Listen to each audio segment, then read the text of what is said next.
Next question हम लोगों के पास है कि x plus one by x का वैल्यू √5 है, तो हम लोगों को वैल्यू निकालना है x⁴ 1 बाई x⁴। तो सबसे पहले हम लोग x² प्लस 1 बाई x² का वैल्यू निकाल लेंगे एंड देन फिर उसको स्क्वायर करके x⁴ हम लोगों को मिल जाएगा, जैसे इसके पहले हम लोग बनाए थे। तो पहला क्वेश्चन इसको हम लोग करेंगे x प्लस 1 बाई एक्स, इसको जब हम लोग स्क्वायरिंग कर देंगे हम लोग को स्क्वायर में क्या आ जाएगा a² plus b² and plus 2, correct. 2 into x into 1 by x, ये कैंसिल आ जाएगा तो 2 ही आ जाएगा। और ये जो था इसका वैल्यू था हमारे पास √5, तो √5 का हम लोग जब स्क्वायर बोथ साइड में हम लोग स्क्वायरिंग करना होगा तो यहाँ पर हम लोग ये मिलेगा 5। सो दैट हम लोगों के पास वैल्यू आ गया x² plus 1 by x² equal to 5 minus ये प्लस 2 था, उस साइड करेंगे तो -2 हो जाएगा। x² प्लस 1 बाई x² का वैल्यू हमारे पास आ गया 3, ठीक है। अब हम लोगों को फिर करना है 4 टाइम, मतलब और एक बार स्क्वायर कर देना है।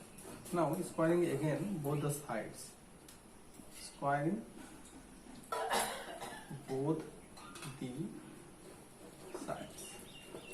तो इसमें हम लोगों को x² प्लस 1 बाई x² का अगर हम लोग बोथ साइड में स्क्वायर करते हैं तो हम लोगों को क्या मिल जाएगा ना x⁴ प्लस 1 बाई x⁴ और 3 × 9, यहाँ पे प्लस 2 मिलता, इसके जैसा ही इधर कर देंगे तो -2, यानी कि x⁴ एंड 1 बाई x⁴ का वैल्यू हमारे पास आ गया 7।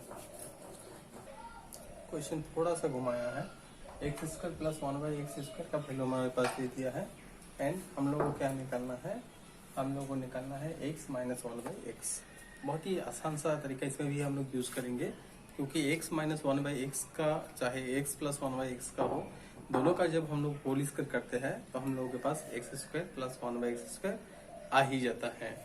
जैसे कि मेरे यहाँ पे कहने का मतलब ये यहाँ पे है, सॉल्यूशन में जब हम लोग आएंगे x माइनस 1 बाई एक्स का अगर हम लोग स्क्वायरिंग करते हैं तो हमारे पास क्या आ जाएगा। अब देखिए ये ऑलरेडी स्क्वायर दिया हुआ था, तो इसका वैल्यू हमको निकालना है। सो दैट डायरेक्टली फॉर्मूला यहाँ पे अप्लाई करेंगे a² plus b² and -2ab।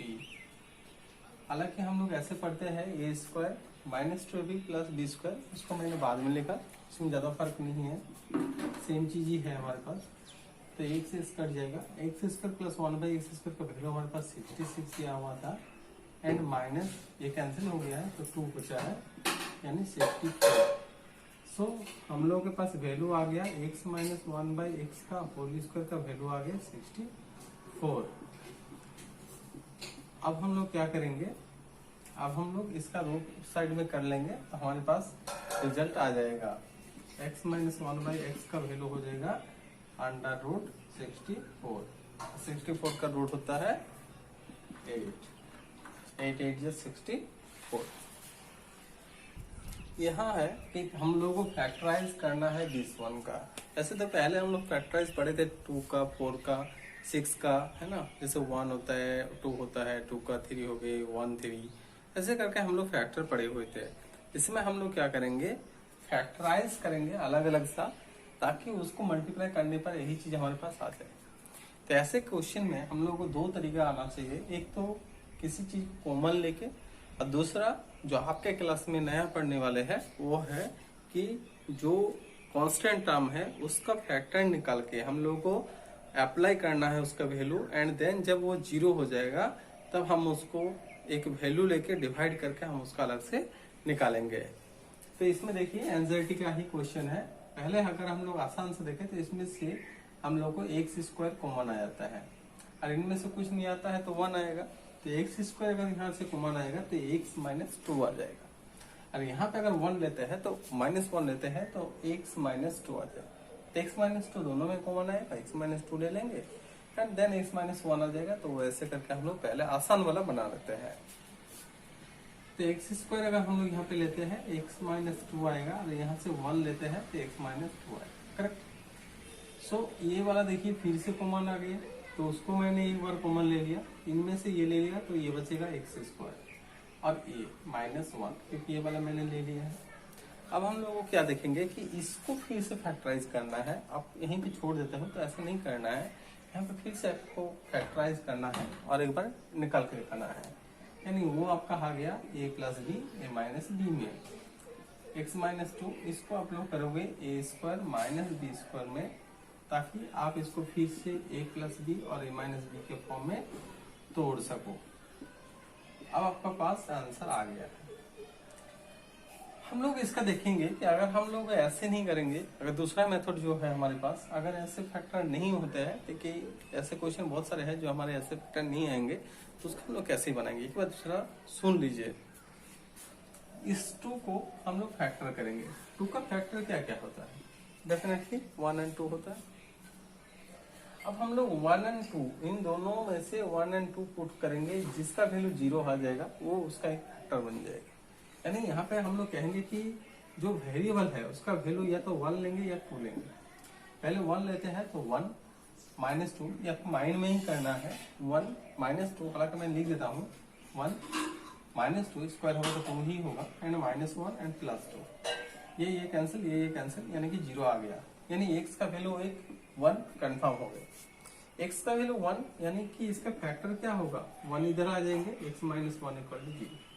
यानी x माइनस 1 दिस वन का एक फैक्टर डेफिनेटली है।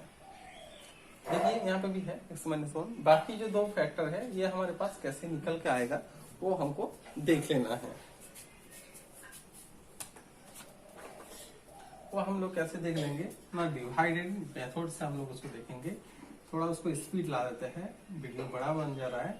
x³ 2x² minus x plus 2, इसमें हम लोग को एक्स स्क्वायर मल्टीप्लाई करना है, इससे मल्टीप्लाई करेंगे एक्स स्क्वायर। आप हालांकि ऐसे करके भी कर सकते हो, यहाँ एक्स स्क्वायर एक ही बात है। तो एक्स स्क्वायर से मल्टीप्लाई करेंगे तो एक्स स्क्वायर से एक्स माइनस 1 को आप एक्स स्क्वायर से मल्टीप्लाई करोगे तो देखना x³ आ जाएगा और minus x square. And next ये जो प्लस था, यहाँ पे कुछ नहीं था, प्लस साइन था, तो हम लोग उस साइन को क्या ले लेंगे? इस साइन को हम लोग माइनस ले लेंगे और इस माइनस को हम लोग प्लस ले लेंगे, ताकि पहले वाला टर्म हमारे पास कैंसिल आउट हो जाए। माइनस 2x² माइनस x² आ गए एंड x प्लस, फिर हम लोग वही करेंगे जो करते आए इसमें भी। इसको x² लाने के लिए हमको जस्ट यहाँ पे x मल्टीप्लाई करना है। याद रहे साइन आप सेम ही मल्टीप्लाई करना, x² and minus minus plus हो जाएगा प्लस x।